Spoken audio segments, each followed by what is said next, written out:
ત્યાં પોલીસે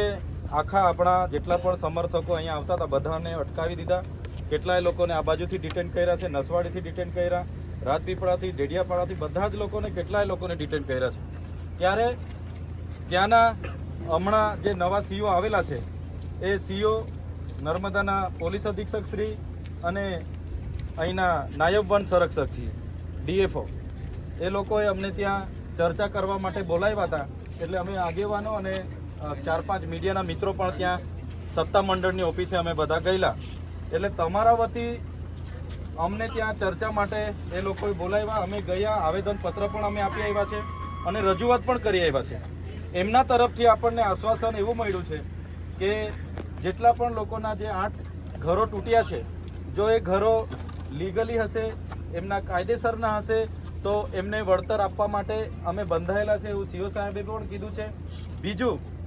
જે પણ લોકોના અહીંયા બીજા પણ પ્રશ્નો હશે, કોઈની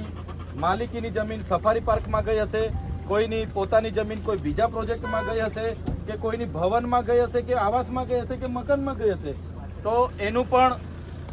યોગ્ય તપાસ કરીને પુરાવા આધારિત કરીને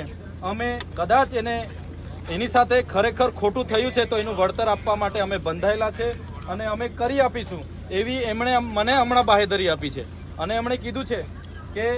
તમે અઠવાડિયા બાદ અમે એસડીએમ પ્રાંત જમીન સંપાદન અધિકારી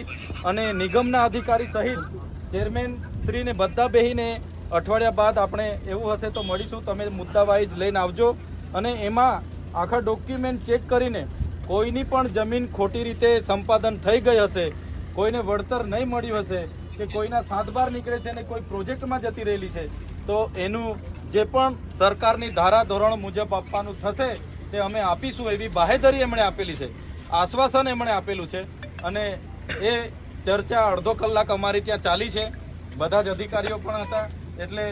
વધારે વિશેષ હું વાત નથી કરતો, પણ જે ત્યાં વાત એમણે મને કરી છે અને અમે જે રજૂઆત કરી છે એ એમણે ત્યાં સાંભળી છે અને એમણે કીધું છે કે અમે હકારાત્મક રીતે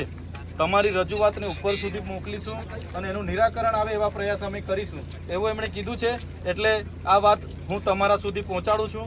અગર આવનારા દિવસ